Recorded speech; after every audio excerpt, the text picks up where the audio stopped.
Hi everybody, welcome to Euromaxx Highlights, a look back at this week's best stories.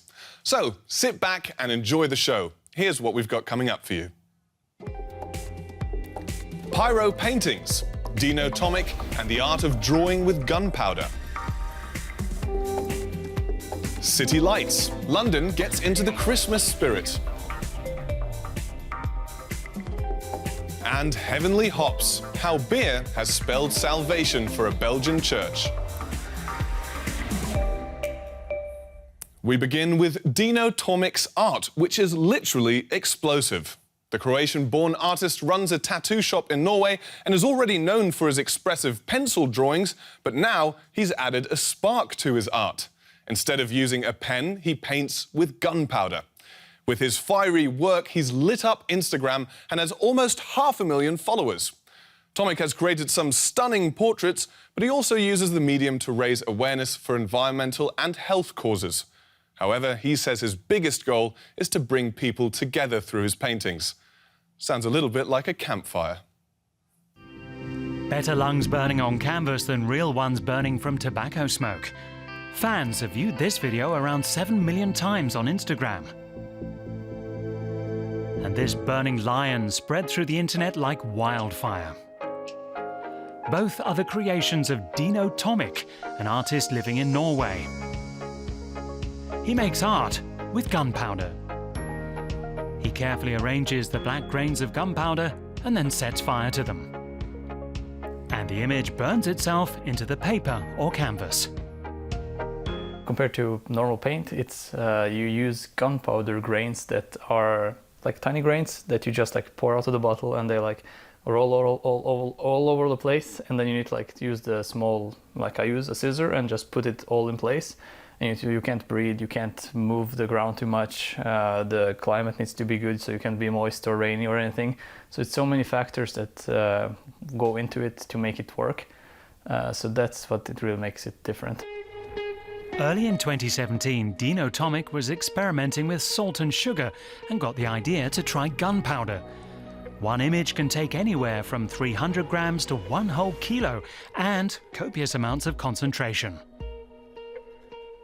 For the grains to burn off correctly, they can't be too close together nor too far apart. Every single grain catches fire and it burns itself into the surface. The thing is that every grain produces so much heat or fire, and that fire is not so wide. So from grain to grain, one grain needs to ignite the other grain. So if the distance of one grain is too large from the other, the fire will just stop. 29-year-old Dino Tomic lives and works in Nord-Odden, a town 90 kilometers west of Norway's capital Oslo. He has his own tattoo studio. His largest artwork so far, measuring 2.4 by 3.6 meters, hangs in the school cafeteria next door. It cost him a week of work and about 5 kilos of gunpowder. And it may very well be the largest mandala ever made using gunpowder. It burned for a good 10 minutes. An almost meditative experience. Normally when you do a large painting of any sort, you have it on the wall. So when you work closely, you can like work a bit and then step back and look how it looks from the distance and like correct every mistake or anything. When you're working on the floor, because this needs to be done on the floor, you don't have that option, so you can't really step back and look at it. So you kind of like need to imagine how everything's going to look like in your head. While experimenting, Dino Tomic discovered the artistic potential of another grainy material, sand. In particular, glow-in-the-dark sand. It's part of this portrait of Arnold Schwarzenegger as the Terminator. The topmost layer forms the portrait. When the lights go out, an entirely different subject from a different film appears. This way, Dino Tomic can actually combine two unrelated images on one surface. This image represents British actor Anthony Hopkins as Hannibal Lecter, but it's not as easy to work with sand as it looks. If I make it on a white canvas, you will not see anything until the lights go off. But the problem with that is I don't see it either. So it's really hard to see what I'm actually doing. So I need to work a bit, turn off the light, see what I did, fix it if I need, turn on the light again. Dino Tomic uploads a new video to the internet every day. Now he's got about 500,000 followers on Instagram for his experiments. It's a give-and-take relationship with his fans. People will expect more and better things from you, and that in exchange makes you a better artist, I would say. So it pushes me to be innovative all the time, and I see people expecting stuff from me, and I want to live up and live above the expectations. Given his explosive talent, it's unlikely Dino Tomic will disappoint. Well, if you're not in the festive spirit yet, you will be after seeing this next report. We're off to London, where things are getting very Christmassy. Even if it's still a month away, a lot of cities in Europe are beginning to look festive. And one of the most beautiful places to be during this time of the year is London. The Christmas lights in the centre of town are sparkling already, and Hyde Park has been transformed into a winter wonderland. So let's take a trip through London's wonderfully decorated streets. It's the run-up to Christmas in London's main shopping district. Oxford Street, Regent Street and Carnaby Street are particularly well decorated this year. As are the windows of the famous luxury department stores Selfridges and Harrods. It's a great atmosphere. People getting ready for Christmas, full of Christmas spirit. People laughing, people drinking and eating together, lots of decorations. Lots of sweet stuff. People get out of their everyday kind of habits and worries and kind of allow themselves to relax a little and think about. The Jeffrey Museum of the Home is putting on a show called Christmas Past. It covers English Christmas traditions from the past 400 years.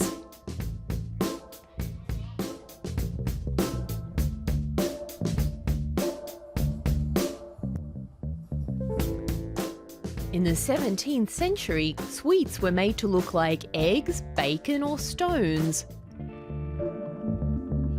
Up until the 19th century, Christmas was celebrated over 12 days, at least by those who could afford it. The 12th day of Christmas, the 6th of January, was the highlight. Then people ate a very special cake. This cake would have been eaten on the 12th night, and baked within the cake would have been a bean and a pea. And so whichever kind of male member of the family got the bean would have become the Bean King. And this could have been a small child, and it was supposed to be a joke that then that child would have been the head of the household and would have kind of seen over and ruled all of the Christmas festivities. And they also had the pea, so if a girl got the pea, she would have been the Pea Queen. And it's also kind of twisting the hierarchy of the house. The Christmas card was invented in the mid-19th century in England. A German Christmas tradition made it across the Channel around this time too, the Christmas tree. Another German tradition made it to England much later, the Christmas market. The Winter Wonderland in Hyde Park is the biggest Christmas market in Britain. It's also got far more attractions than your average German market. There are some 150 stands selling handicrafts from the region.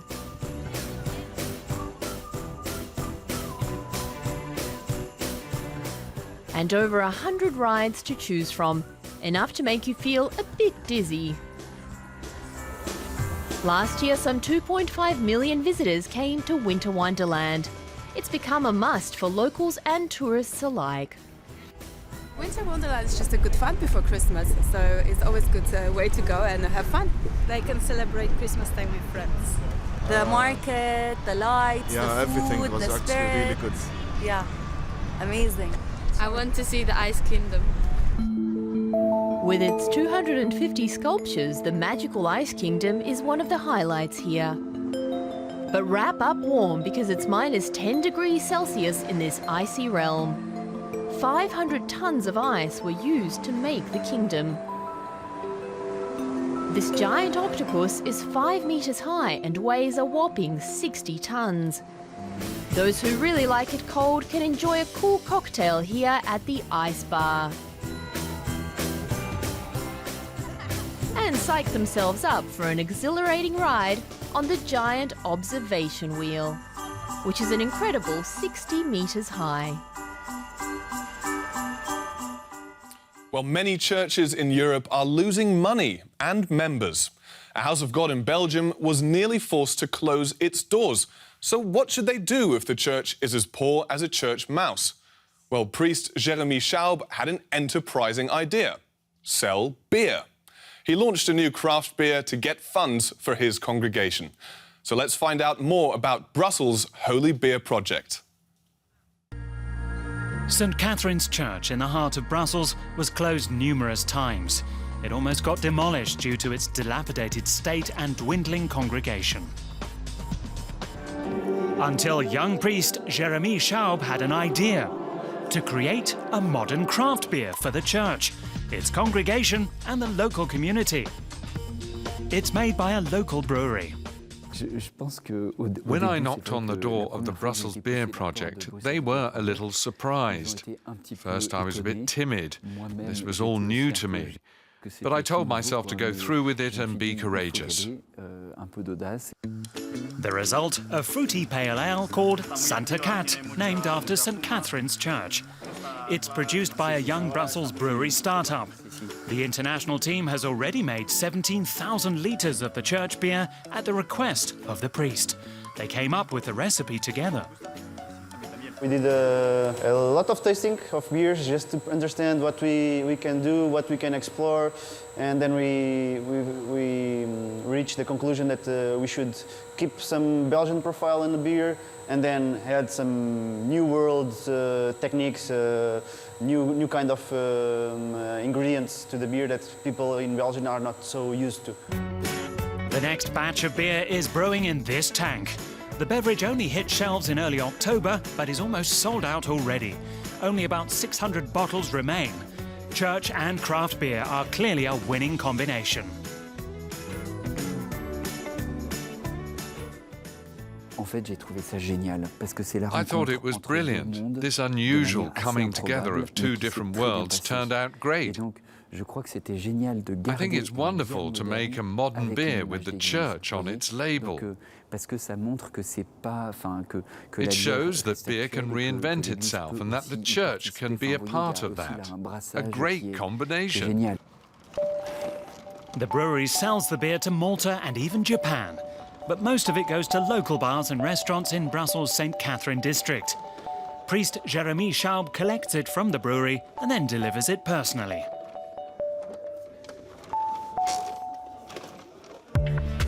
The church brew is hugely popular. Luckily, the brewery's own bar still has reserves. Brussels has many young international residents, but fewer churchgoers. What do they make of the brew? I really like it. It's a bit bitter, has a bit of sweetness, and it has a really great color. I'm not religious, but I don't mind that the church is involved in this. Actually, I think it's kind of cool. It's a great and innovative idea. A church that's open to new things. It's good. It's more like a citric beer. I liked it. Yeah, it's very fresh. Maybe more for summer than winter, but it's fine. All profits generated from the beer go directly to the church and towards making crucial repairs to the building. But for Jeremy Schaub, the money comes second. His main goal is to raise the church's profile in the district. I'd continue this project even if we didn't earn a single euro from making the beer, because it creates a great dynamic. And drinking beer is a sociable thing to do with friends.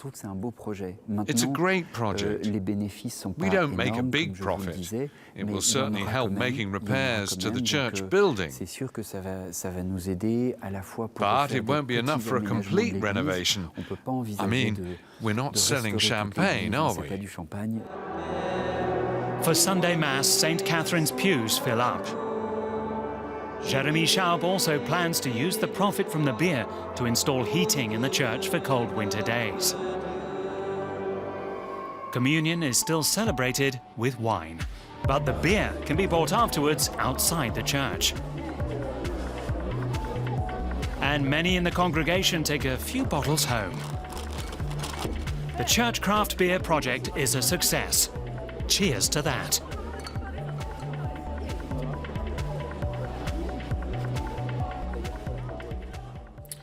Now, this week is the European Week for Waste Reduction, and for good reason. Here in Germany, for example, every single person produces more than 600 kilos of waste every year. Even if more than half of that can be recycled, it's still too much. But some bloggers prove just how easy it is to reduce, reuse, recycle. And Euromaxx paid a visit to a restaurant in Brighton, which has become the first in England to completely eliminate waste. Let's see how they manage it. This is the Silo restaurant in the southern British coastal resort of Brighton. It features naturally produced local cuisine. But wait, there's more. Silo is the UK's first zero-waste restaurant. Its owner and head chef Doug McMaster worked for years in gourmet restaurants and saw firsthand how much food was being wasted. Waste is a product of grading everything and, putting stars on everyone that's elite, and that makes people obsessed with perfection. Perfection does not exist. And waste exists largely because of this naive chase for perfection. Throw it away because it's not perfect, but it's brilliant. What's wrong with brilliant? Silo offers a diverse menu of high-quality dishes and serves only organically produced meat and fish. All the other ingredients are organic as well, fresh and seasonal.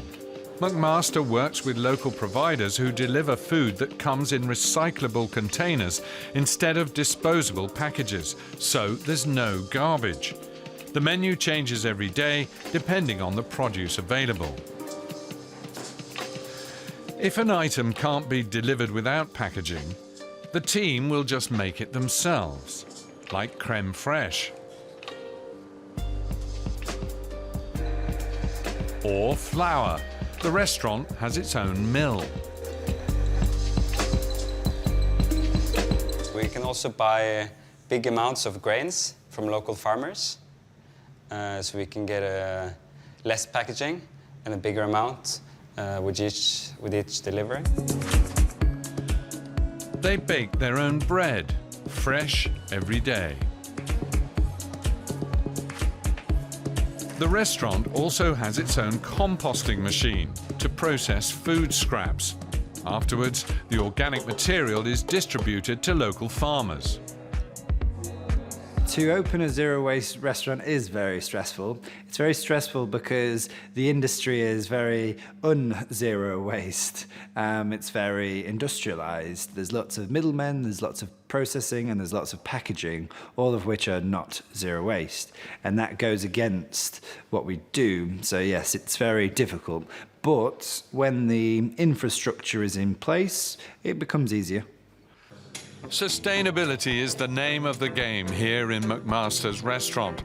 Most of the furnishings are also upcycled. Silo aims to provide its customers with sophisticated, delicious food, and to do it without producing a lot of waste. It's also a good way to get people interested in the idea of sustainability.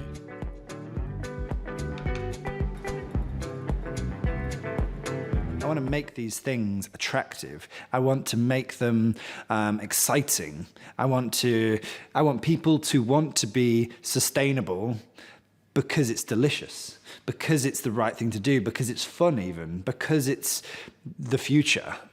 Now, you don't do that, you don't achieve that by making it boring and, fear-mongering people into like, we must be sustainable. You do that by making them say, oh, this is beautiful, this is exciting.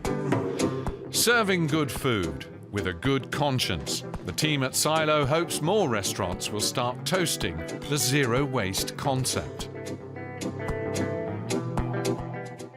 And now it's time to escape to the Mediterranean island of Crete. It's Greece's largest island and known for its splendid beaches and beautiful landscapes. And a Greek architect and his partner live where others spend their holidays. They've turned a 19th century dwelling into a house with a quirky mix of styles.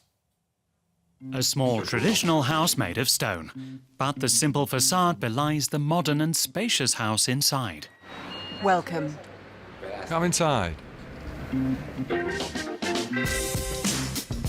Architect Michalis Giannakakis and his partner Maria Verganalaki have restored an old 19th century house in the town of Chania on the island of Crete.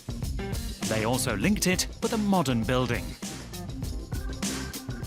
Right from the start, this room was like the heart of the house for us. It's the oldest part of the building. So we designed it as the place where family and friends meet. The sofa is the focal point for all the other furnishings in the room. We wanted it to be harmonious, so we chose a neo-Baroque style and then adapted the rest of the furniture accordingly. Old and new stand side by side. The couple have surrounded themselves with happy memories. We feel that old objects radiate a lot of energy, and that's exactly what we wanted here.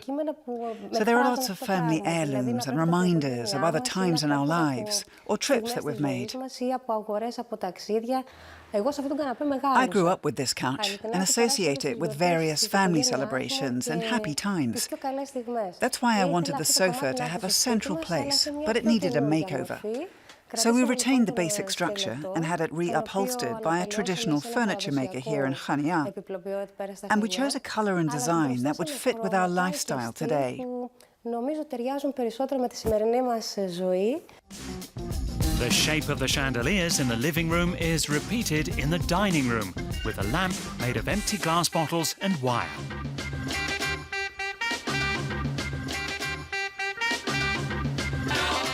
There's another playful addition to the kitchen, a lamp made of knives, forks and spoons. The olive tree in the adjoining inner courtyard was planted by the man of the house.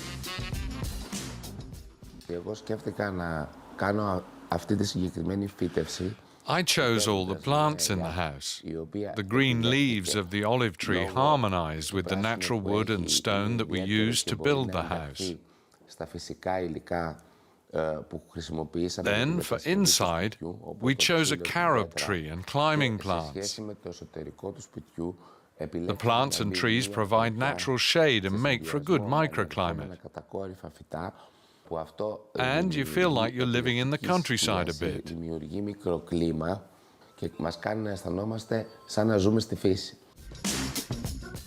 The furniture we've chosen is suitable inside and out, so we can use it in both areas as we please, without worrying about things getting broken or dirty. That's why the chairs are made of plexiglass. They're neutral and transparent. The house is dominated by natural colours such as brown, white and green. Only the bathroom is an exception. Blue is a very special colour. We use it to connect the interior with the outside and to bring the blue sky into our home.